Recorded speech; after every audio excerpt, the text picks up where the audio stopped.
O sea, el título es Jugando en un ambiente satelital, es sobre networking, sobre internet vía satélite, ataques que se pueden hacer en ese ambiente. ¿Vale? Bueno, primero me introduzco. Yo soy de España, trabajo en una empresa de seguridad como auditor, entrenador de todo. Y llevo pues como unos 11 años en seguridad. Y eso es importante, luego explicaré por qué.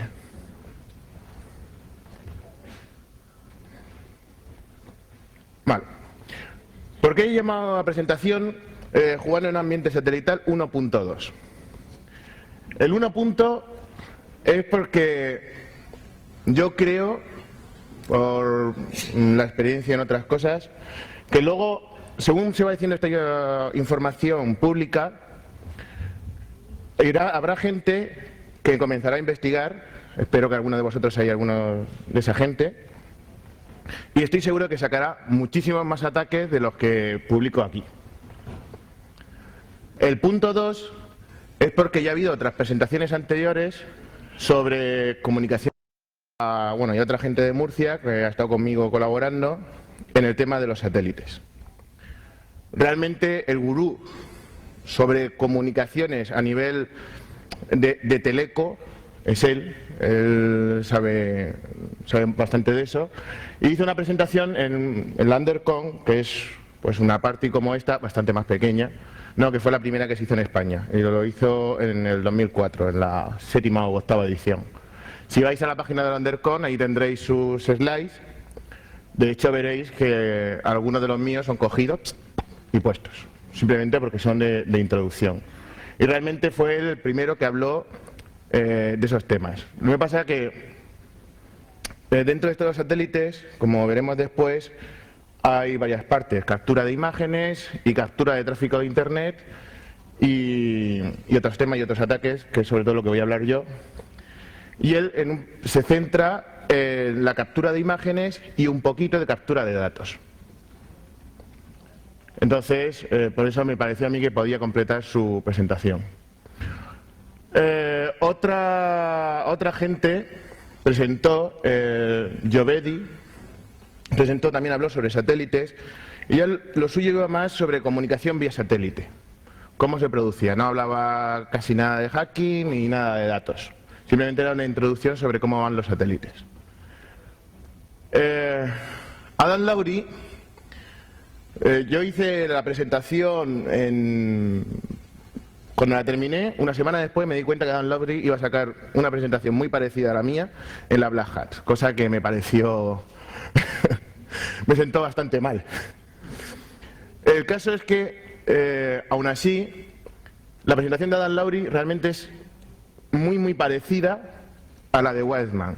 Se centra en la captura de imágenes, captura de datos y punto, ¿no? Incluso en la de Wiseman se habla de algún ataque más. Bueno, ya iré comparando cosas, pero vamos, habla de otro tipo, no habla de ataques activos contra las comunicaciones vía satélite.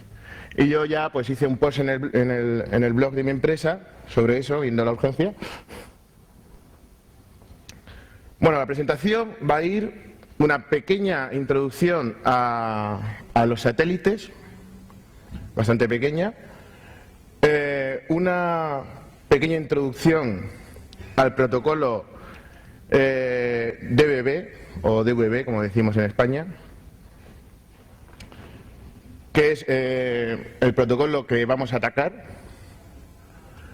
Luego también será unos pequeños comentarios sobre la captura de imágenes, cómo se hace, pero también bastante corto, porque para saber más profundamente esos temas, pues os vais a las otras dos presentaciones que os he dicho. Luego ya hablo un poquito más de captura de datos, que también en otras presentaciones hablan, pero ya como es necesario para los ataques que hago después, pues con un poquito más de profundidad. Luego hablo de ataques activos, que de eso todavía no se ha hablado, y eso es lo nuevo de esta presentación, y luego ya de cómo aprovecharse de esas conexiones satélite y de lo anteriormente visto. Tipos de satélites hay diferentes, de órbita baja, órbita geoestacionaria, órbita alta, y bueno, las funcionalidades de los satélites pues son diversas. Observación de la Tierra, temas científicos y comunicaciones, que son en un principio los que nos interesan. ¿Vale? Bueno, los satélites de órbita baja y órbita alta, supongo que sabéis por qué se llaman así. Y a nosotros los que nos interesan son los geoestacionarios. ¿Por qué son importantes los geoestacionarios? Porque siempre están en el mismo sitio, van girando a la vez que la Tierra. Por lo tanto, si tenemos nuestra antena apuntando al cielo, no tenemos que estar siguiendo el satélite, sino apuntamos en un sitio y ahí está.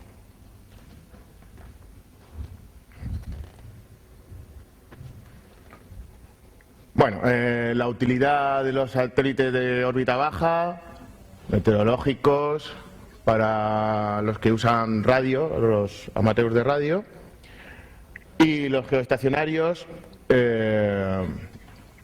son para comunicaciones de radio militares, se utilizan sobre todo, Inmarsat. No hablo de Inmarsat, pero al final si me queréis preguntar un poco, me podéis preguntar y os comento, siempre que ha despertado el interés. Luego están los meteorológicos, mirando siempre la misma zona, siempre el mismo país, y lo de telefonía.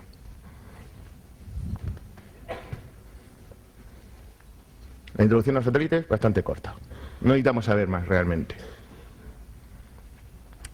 DVB, o DVB, como decís vosotros. Es un protocolo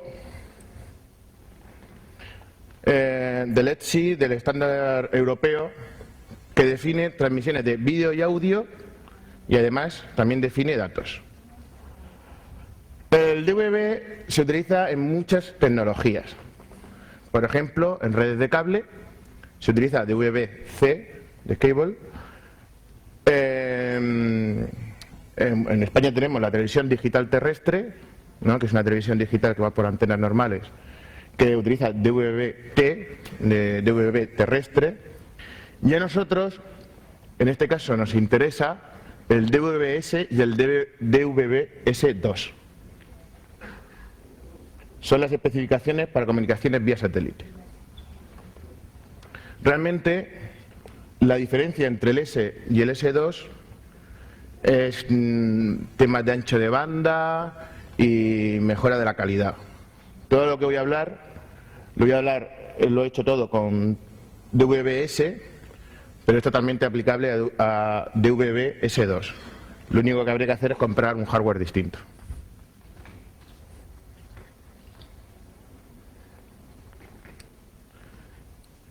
En DVB,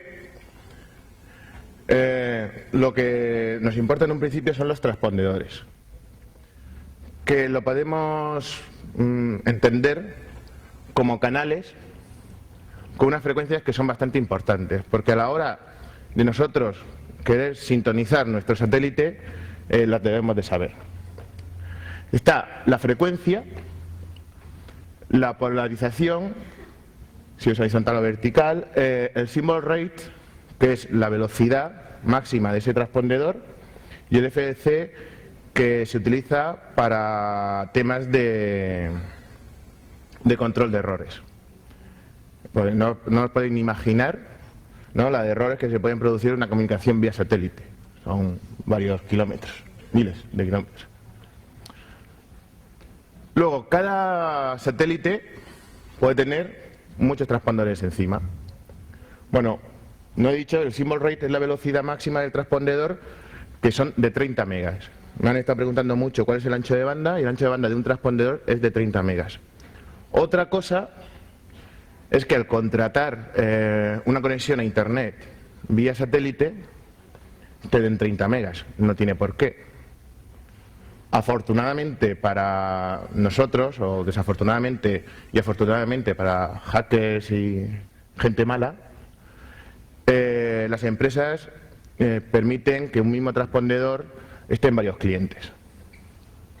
Y ahora veréis por qué eso es peligroso.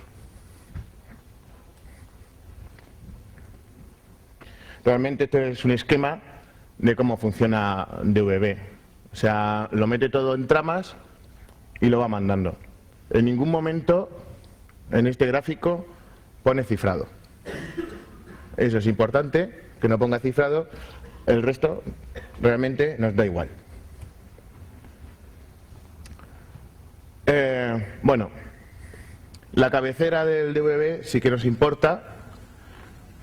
Cada paquete de datos lleva un PID, Program ID, ¿no? Que es para poder diferenciar dentro de un mismo transpondedor qué lleva cada paquete, ¿no? En un mismo transpondedor, como hemos visto, puede haber vídeo y audio o datos. Pues, por ejemplo, para la BBC, no sé qué satélite, en el mismo transpondedor, el PID 600, o sea, si lleva 600 arriba, pues sabemos que los datos son vídeo. Si lleva 601, audio en inglés, 603 llevará datos, que serán subtítulos, en el 4167, pues teletexto. No, bastante fácil. Luego hay Special PID, que realmente para este momento tampoco nos interesa.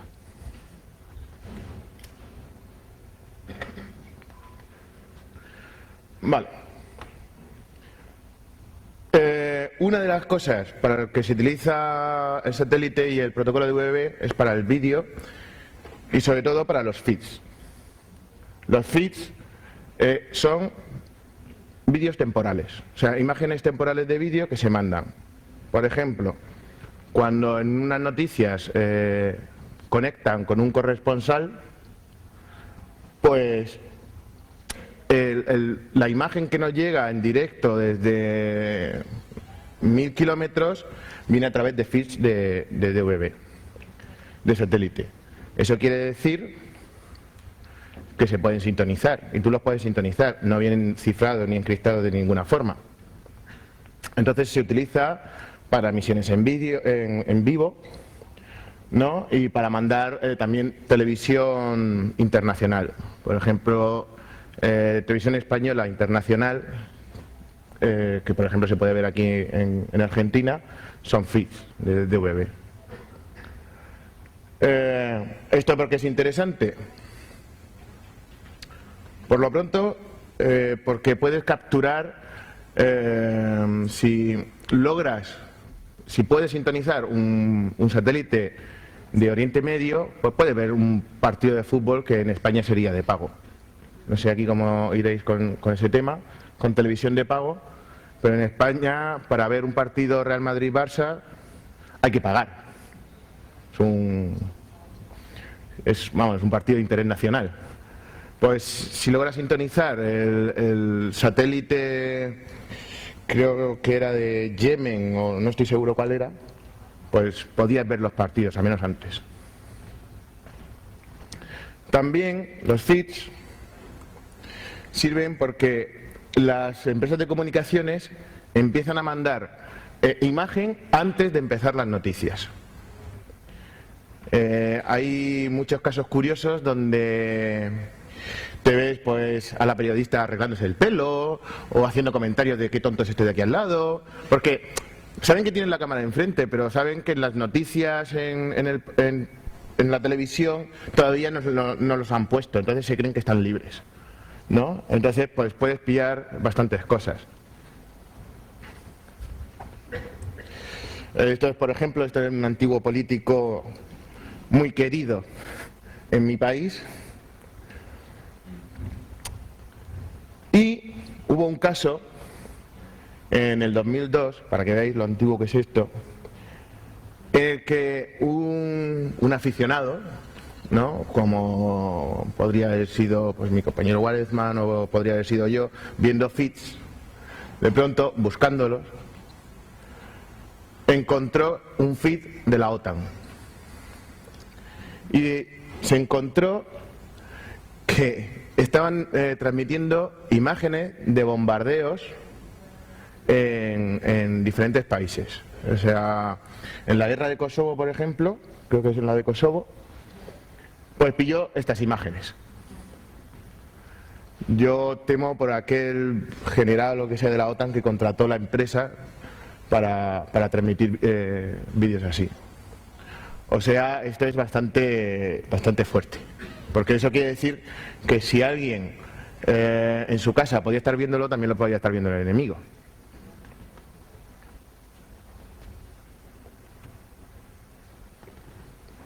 Bueno, los feeds, como he dicho, son temporales. Entonces, tú puedes estar viendo niebla en el televisor o en tu ordenador y de pronto aparecer la imagen. La idea es poder encontrar los feeds. Puedes buscarlos en internet, te dicen en qué canal y en qué momento empiezan los feeds. O sea, el canal de televisión, es que no sé qué canales tenéis aquí, en España, en la televisión española, sabemos que si a las 3 empiezan las noticias, pues empezarán a lanzar feeds más o menos a esa hora, ¿no? Aunque sea 20 minutos después, cuando vayan a retransmitir esas imágenes, pues nada, sintonizamos, estaremos viendo niebla hasta que empiecen, ¿vale? Adam Lowry especifica bastante bien el blind scan, que es buscar en la señal. No, lo de la señal, lo de abajo. El blind scan es estar buscando. Y hasta que el decodificador de vídeo no detecte vídeo, sigue buscando. ¿Vale? Eso te puede tirar mucho tiempo y si puedes tener bastante mala suerte. Y luego Adam Lowry presentó en la Black Hat un método donde, analizando la señal, representaciones visuales, podía encontrar feeds. ¿Vale? No sé mucho de ese método porque a mí el tema de los feeds no es lo mío. Bueno, ¿cómo saber más? Pues en esas páginas está bastante documentado. Ya os digo, lleva bastante tiempo el tema de los feeds. Ahora llegamos a la parte que a mí me gusta, que es la de datos, ¿no? Internet, no tiene por qué ser Internet, realmente son datos, vía satélite. Tenemos dos escenarios posibles: Sat Modem y Satellite Interactive Terminal, o como he visto muchas veces, Astromodem, y me gusta más ese nombre, más corto.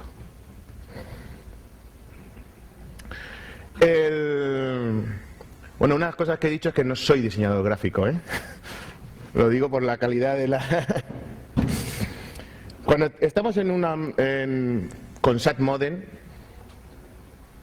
alguien que tiene una conexión a Internet tiene su downlink, su canal de bajada, lo recibe pues directamente del satélite. El satélite realmente hace repetidor. Vale, pues por satélite solo recibe datos, solamente recibe. El uplink, la subida, ¿no?, la puede hacer por diferentes maneras. La puede hacer a través de Internet, pero no tendría sentido si tiene Internet por ese lado. O puede hacerlo por GPRS o por RTV, red telefónica básica, por teléfono, por un módem de 56K. ¿Por qué esto es así? Porque el satélite te da un gran ancho de banda de bajada. La línea telefónica te da poca subida, pero es que realmente lo normal es que alguien con su conexión normal a Internet tenga poca subida y sobre todo tenga bajada de datos, ¿no? Por lo tanto, el ancho de banda de subida es un lastre, pero no es un lastre muy grande. Al hacer el uplink a un ISP, a un servidor, ese servidor se conecta por Internet, por sus medios, como quiera, y luego las respuestas las devuelve al satélite, y el satélite se las manda al cliente. Realmente el satélite es un repetidor, no es nada más. El otro escenario, el del Astromodem, es así. El downlink y el uplink, el es directamente al satélite. O sea, tú tienes un aparatito que te permite mandar los datos de red al satélite y el satélite luego se los manda al servidor que está en tierra, que conecta a internet y te devuelve la respuesta. Ya está. Bastante más simple en teoría. Ya explicaré. Lo bueno del satélite es la cobertura que tiene.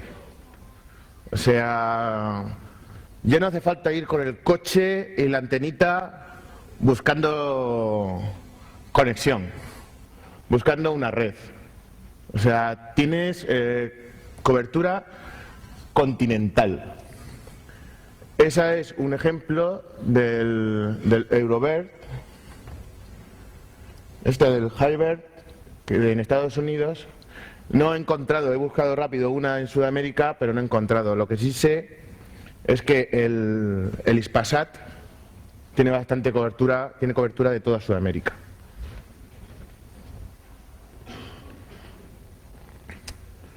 Vale. Eso quiere decir que cualquiera dentro de esa cobertura puede capturar los datos que manda el satélite. Da igual que si estamos en Buenos Aires, tenemos nuestra conexión vía satélite y el paquete va para nosotros, alguien desde Venezuela puede capturar esos datos, lo puede snifar. Muy sencillo. Porque eso es, o sea, broadcast se queda pequeño.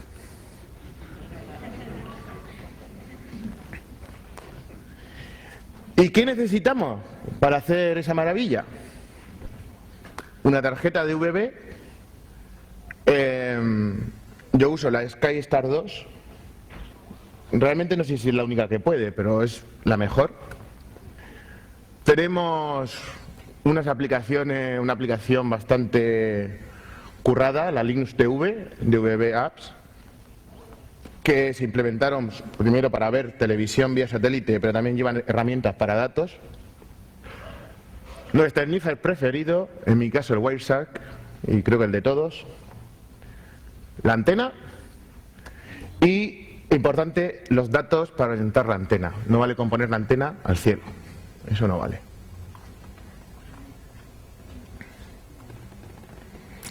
¿Cuánto me ha costado todo esto?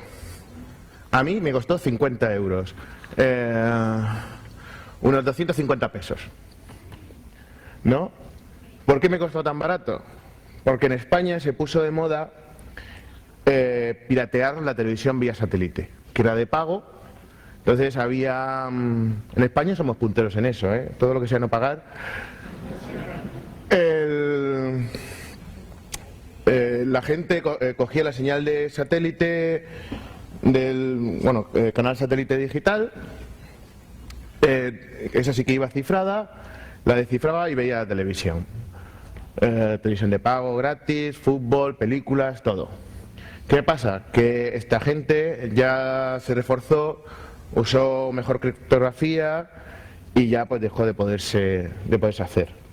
¿Qué pasa? Que este mismo hardware era el que usaban para ver esa televisión y ya una vez que no pueden ver la televisión gratis, ¿qué hacen? Pues lo ponen todo en eBay y se vende. Yo conocía a un hacker que veía la televisión gratis y nada, le compré todo su equipo, 50 euros. Es un chollo, ya lo sé. Realmente tengo aquí unas capturas de eBay donde la SkyStar 2 cuesta $41, en pesos no sé pasarlo, y la antena cuesta, con el LNB que hace falta, 20 euros, más 9 gastos de envío. O sea, bueno, no sé pasarlo a pesos, pero veréis que a mí me parece bastante barato comparado con lo que se puede hacer. Aquí he de decir que estos días me habéis preguntado mucho si se pueden utilizar las antenas de... ¿Era DirecTV? Vale. La antena sí se puede utilizar, pero el LNB no. Una de las cosas para pillar los transpondedores del de los satélites era la polarización. Y los LNB usados comúnmente en DirecTV no valen. Me he informado y esos no valen. Tienen una polarización diferente y no valen. O sea, si tenéis un equipo de esos, lo siento. Nada más que tendréis que comprar el LNB. En España ahí sí, o sea, baratos a más no poder, se venden.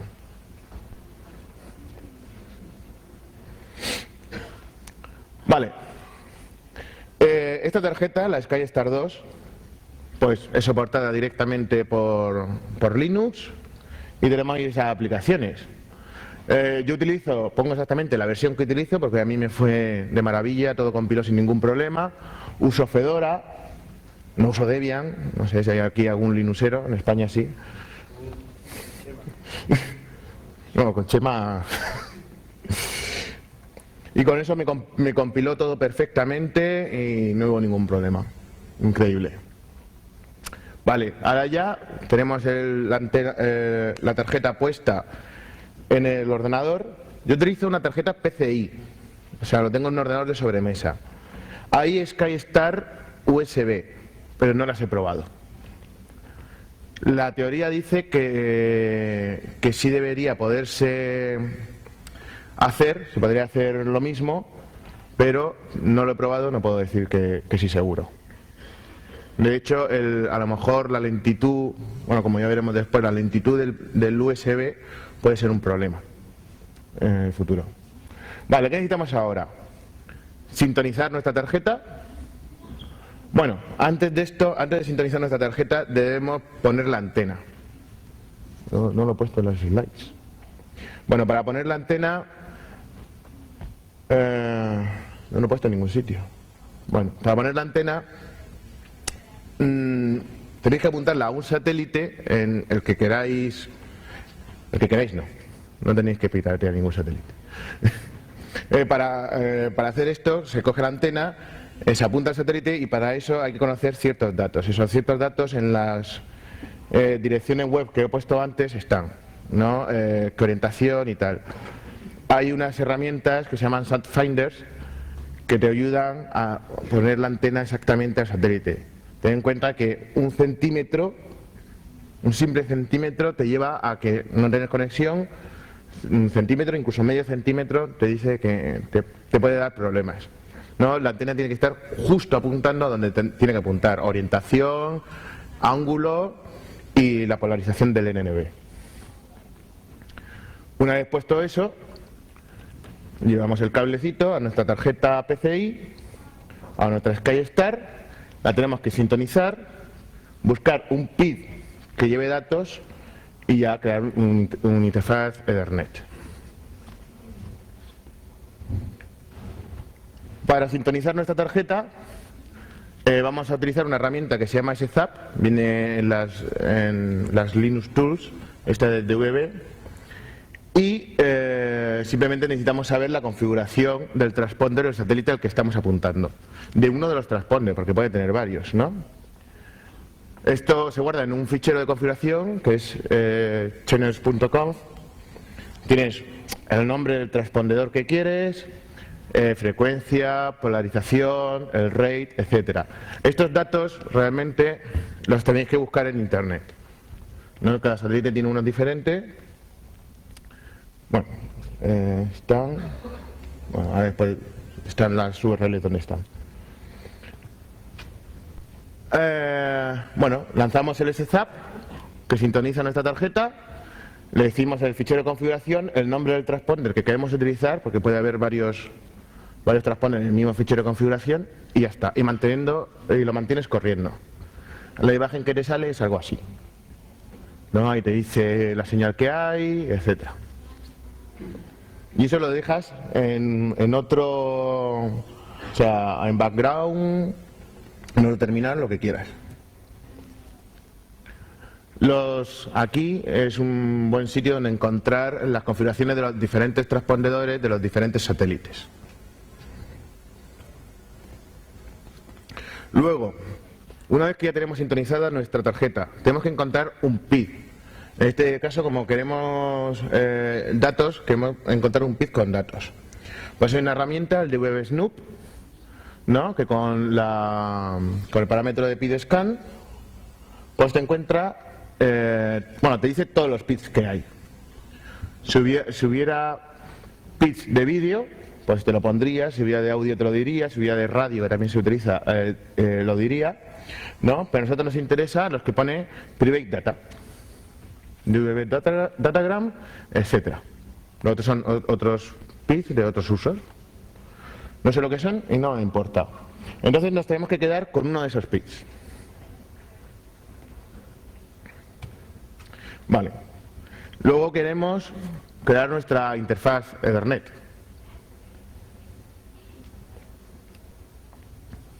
Bueno, con DVBNet cogemos y le decimos nuestro adaptador, o sea, nuestra tarjeta SkyStar, por si tenemos más de una, y el PID que queremos usar, ¿no? Y luego ya isconfig.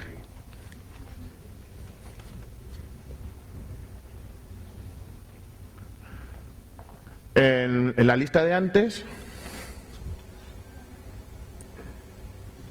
hemos visto, por ejemplo, que uno de los PID en 1022 es de datos. Podríamos utilizar el 1020, 1021, da igual. El 1022.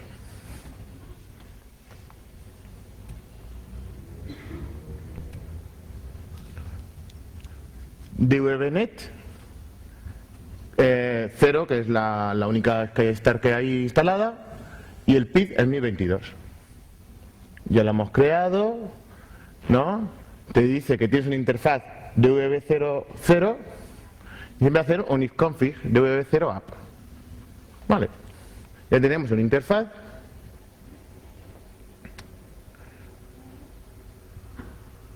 Bueno, realmente podemos sintonizar más de un PID. O sea, podemos crear más de una interfaz con una sola tarjeta capturando más de un PID. O sea, aquí volvemos a la lista y cogemos el 1021 y creamos pues DVB01. Y así podemos hacer muchos. Y ya, pues con el Wireshark podemos capturar datos.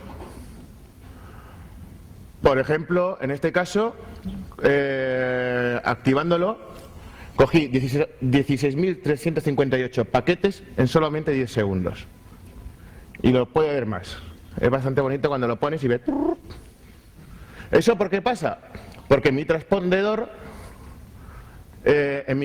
tengo más clientes de la empresa. O sea, de la empresa del satélite, que da servicio satélite. Entonces, no estoy capturando mis datos, estoy capturando los de otros clientes.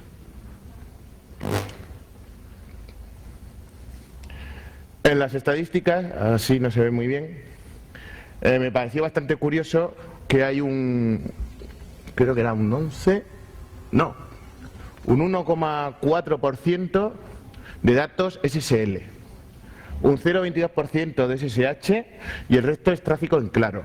O sea, la gente no utiliza cifrado, por lo tanto, todo el tráfico que están teniendo se lo estoy viendo fácilmente.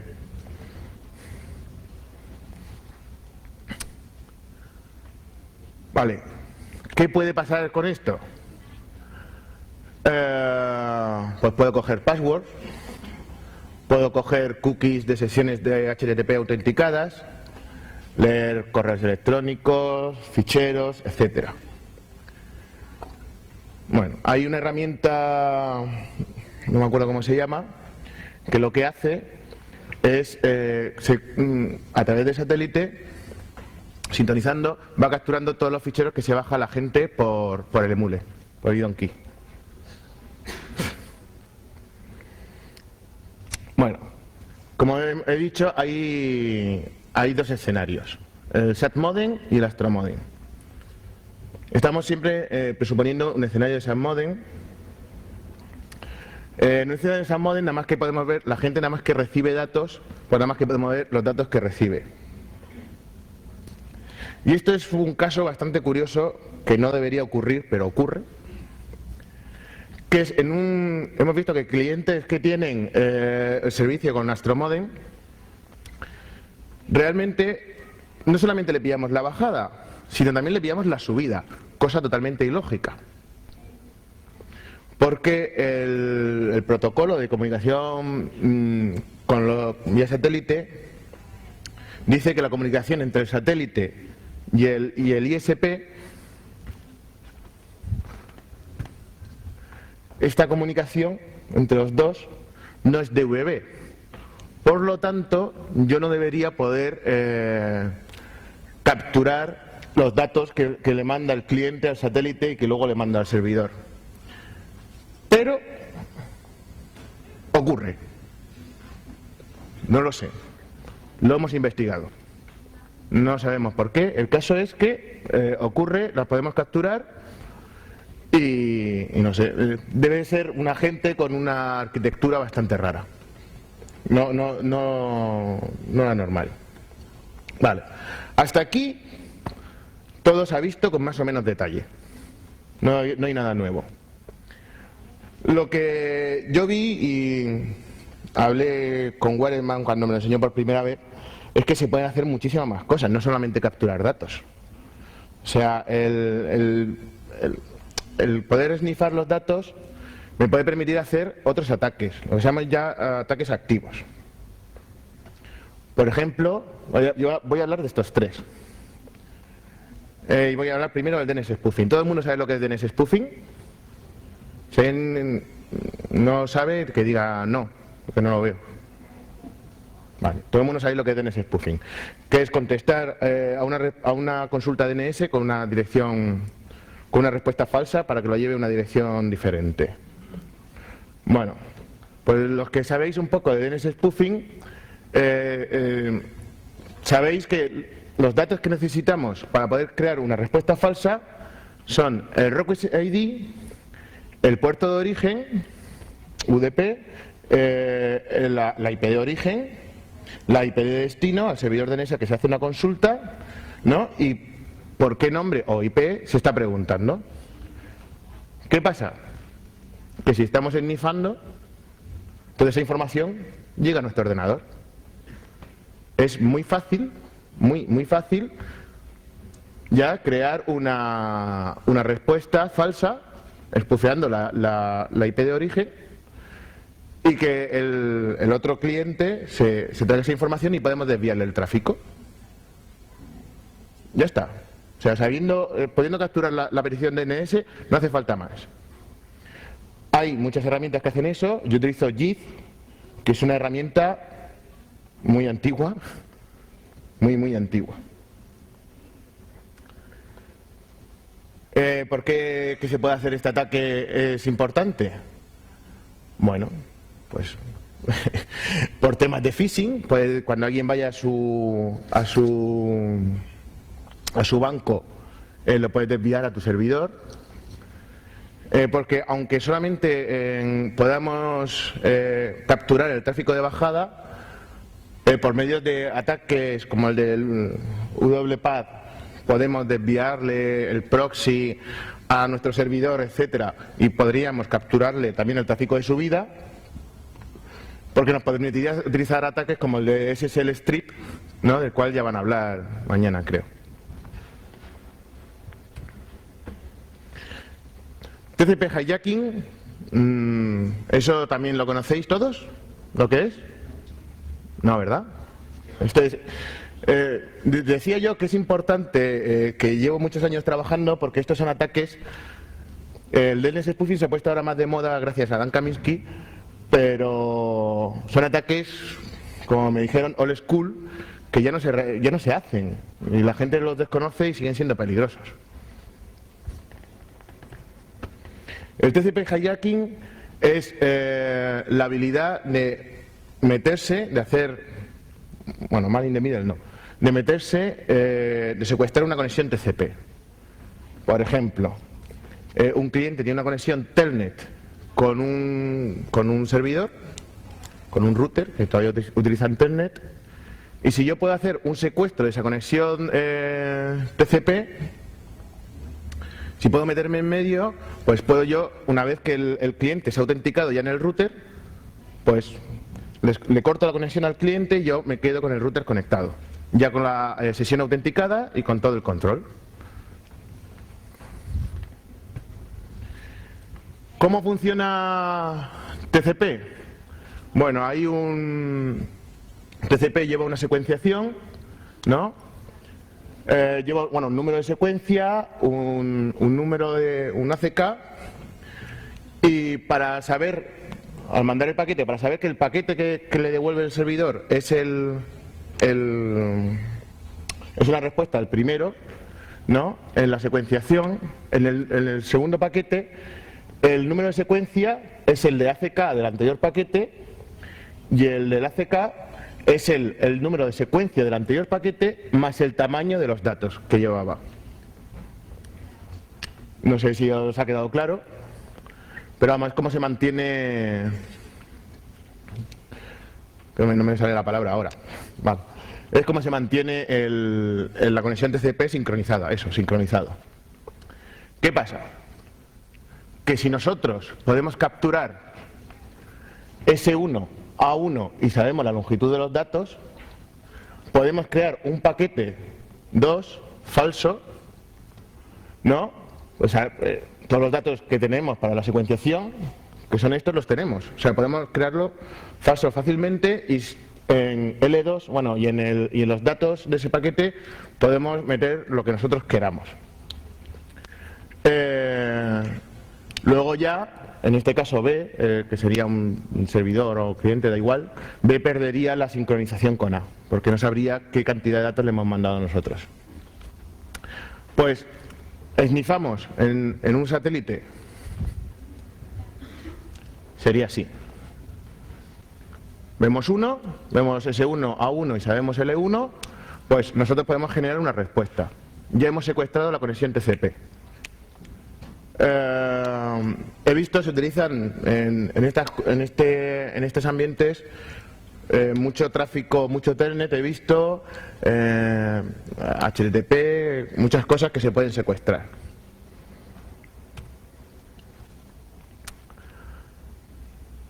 Bueno, pues yo puedo tener una falsa conexión con A, puede ser ya autenticada o como sea. ¿Puedo tenerla con B? ¿Puedo secuestrarle la conexión al revés?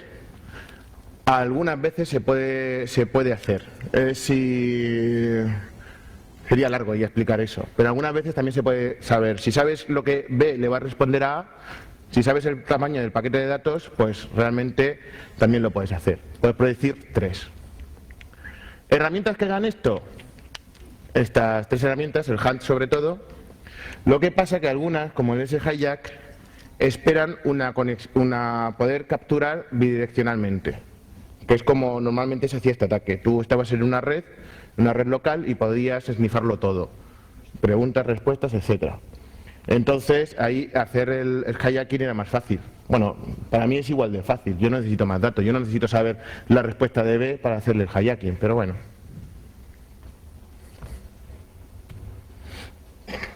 Y el último, no, el penúltimo realmente, ataque del que voy a hablar es el sobre GRE. GRE es un protocolo, el Generic Routing Encapsulation, que para encapsular IP sobre IP. Esto es sobre todo usado para generar redes locales, ¿no?, a través de Internet. Y me encontré que un 13% del dato de satélite en mi transpondedor era GRE. Fenolit, y concretamente FX, ya realizó un paper sobre atacar GRE en un ambiente incluso menos hostil, sin saber exactamente. Bueno, generalmente cuando se utiliza GRE es de esta forma, ¿no? Tienes diferentes oficinas remotas y un cuartel general. Realmente con GRE lo que permite es que a través de Internet todas tener una misma red local.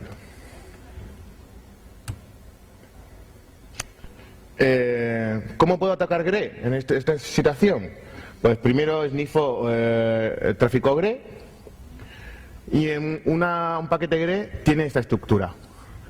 La IP de destino, la de origen, la de Internet, la de arriba son de Internet, la cabecera GRE y ya este es un payload, el payload de GRE, ¿no?, con una IP de destino y una IP de origen local de la red interna.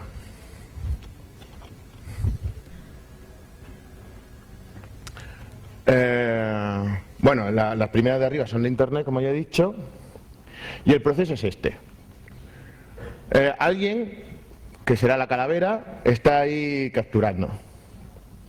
Entonces, el cliente quiere conectarse con su file server, por ejemplo, localmente. Lo que realmente ocurre es que le manda un paquete GRE. La IP, pues la 1111, que se supone que son IP de Internet, y luego el paquete GRE que lleva las IPs locales de la red local, que como veis tienen el cliente y el file server. Entonces, realmente yo podría mandarle un paquete al servidor así.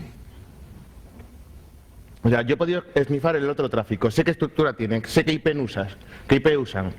Pues yo podría espufear, evidentemente, la IP, poniendo la de destino, no la del file server, en este caso, en un principio sería la del router que hace de túnel GRE, la IP de origen, el otro router que está autorizado para utilizar ese túnel, y unas IPs internas de la red. Vale. El router cree que es un paquete legal y le manda al file server. Le mandaría un paquete IP normal y corriente, ya ha desencapsulado el GRE. Luego el file server le responde pasando por el router un paquete IP normal y corriente también. Entonces el router, realmente, como es una conexión vía satélite, se lo manda al cliente y yo puedo capturar ese tráfico de bajada, puedo capturar ese tráfico, que sería un paquete GRE. ¿Qué pasa? Que al final he logrado tener una comunicación directa, porque tengo el paquete de enviado y la respuesta, he tenido comunicación directa con un ordenador que está en una red interna. El ataque, tal y como lo hizo Fenoelite, utilizaba como IP de origen una IP de Internet, para que el file server respondiera a Internet. ¿Qué pasa? Tenías que utilizar la tuya y por lo tanto podrías quedar logueado. Te podrían tracear. Aquí no, aquí es totalmente anónimo. Aquí la IP de origen es otra IP del propio cliente. No queda constancia de nada. Bueno, voy acelerado por el tiempo. Esto es un ataque, ¿no?, que lo he llamado ¿cómo escanear a la Agencia Nacional de Seguridad de Estados Unidos y que no te puedan tracear?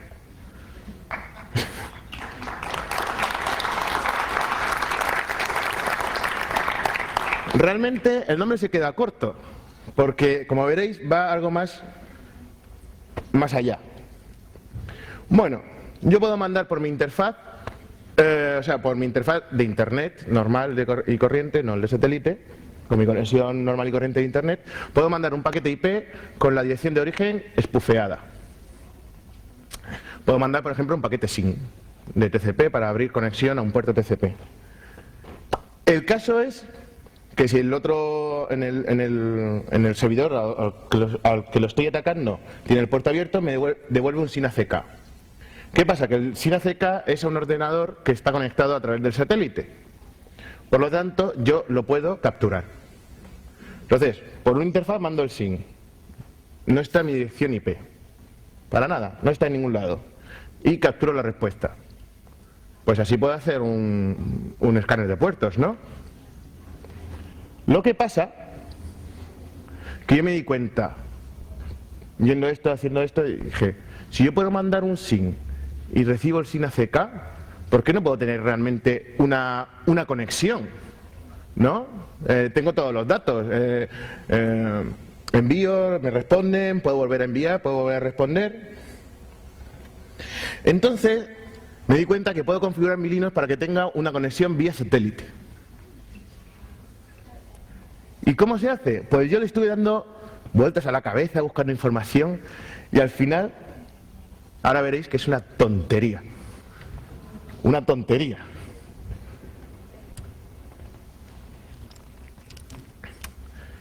¿Qué necesitamos? Una conexión a Internet, que va a ser nuestro uplink, por el cual mandaremos nuestros paquetes IP pufeados, o eso pensé al principio. Bueno.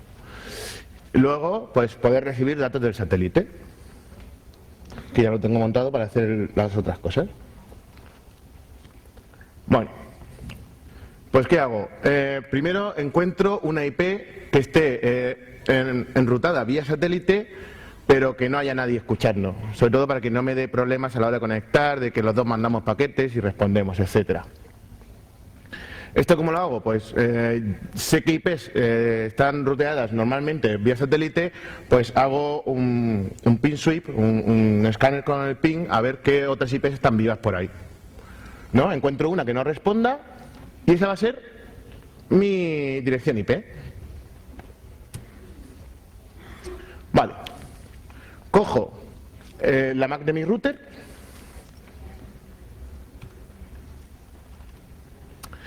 y configuro mi interface de DVB para que reciba esa IP. ¿Cómo lo hago? Pues simplemente con ifconfig. Le pongo la IP que quiero y ya está. Punto. No hace falta más.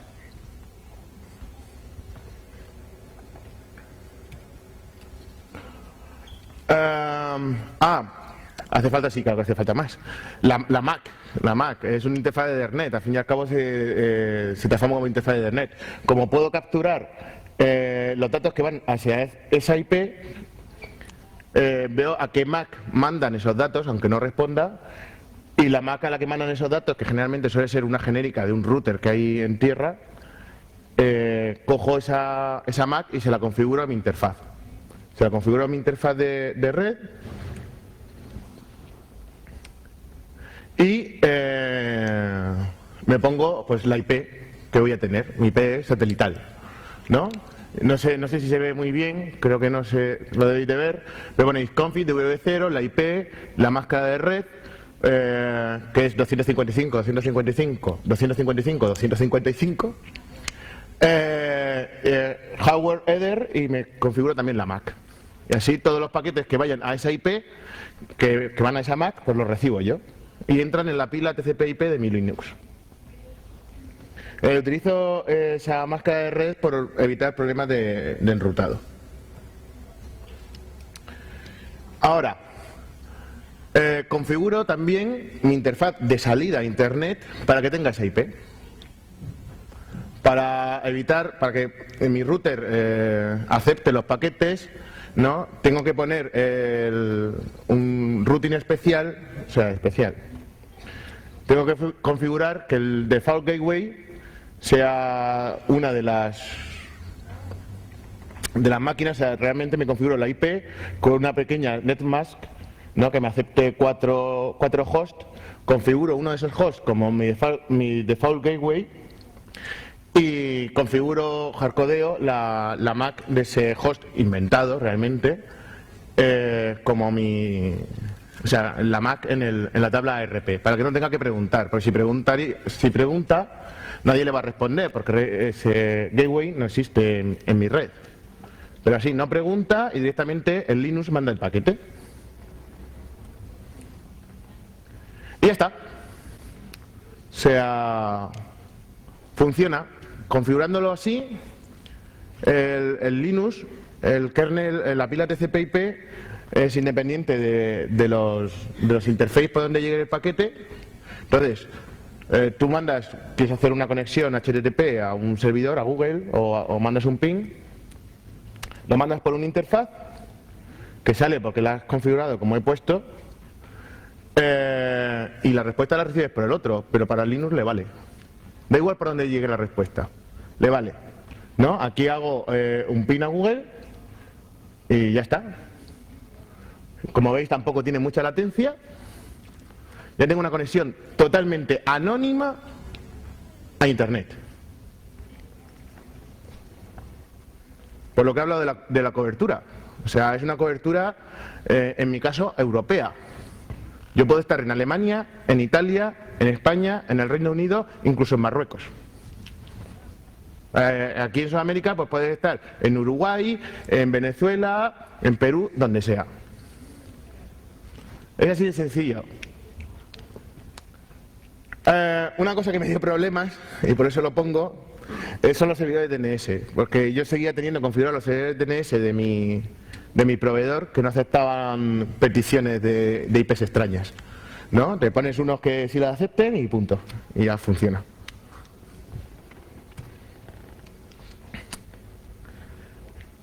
Bueno, sí, más problemas que tuve es que mi firewall no me aceptaba tampoco los paquetes y esas cosas, pero bueno, lo pongo aquí para que lo sepáis. Ah, bueno, y también una cosa, si tenéis una conexión de internet así, igualmente os pueden snifar vuestro tráfico. Eso supongo que es evidente. Nada, y bueno, y ahora, con esta conexión anónima, así tal y como la tengo configurada, hacer un ataque al GRE es realmente sencillo. O sea, configuras el GRE para que se conecte en el caso que tenía antes al router del servidor, donde estaba el file server, configuras GRE en Linux, o sea, es configurar, no es hacer ningún ataque. Configuras para que utilice el otro punto para acceder y ya tienes tú también una interfaz en tu ordenador que es una interfaz dentro de la red interna del cliente que utilice eso. O sea, es fácil, ya tienes el túnel hecho.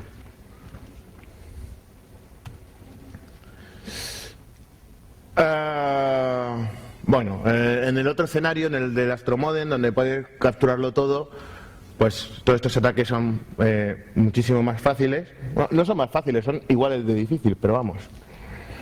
O sea, sencillo.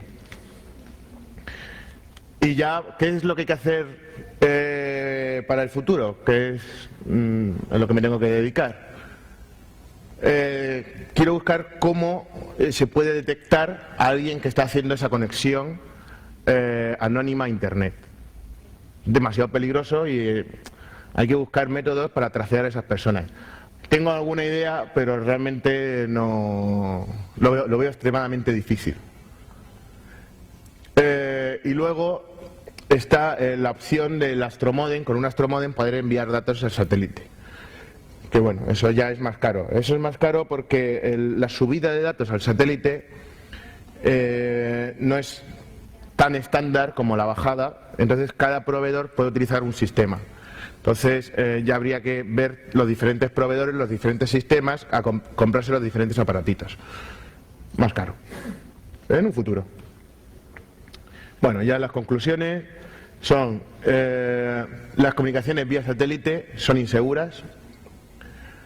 Pueden ser capturadas, se pueden hacer muchos ataques. Yo nada más que he contado uno de nivel 4 y dos de nivel 3, más luego la conexión. Y bueno, con esta tecnología todavía en el cielo, tener una conexión anónima a Internet es posible, desde mi punto de vista casi más que Tor. Y bueno, luego cantidades de DOS hay montones, ¿no? Con el TCP Hijack y tal se pueden hacer un montón, pero yo no trato de DOS, no me gusta.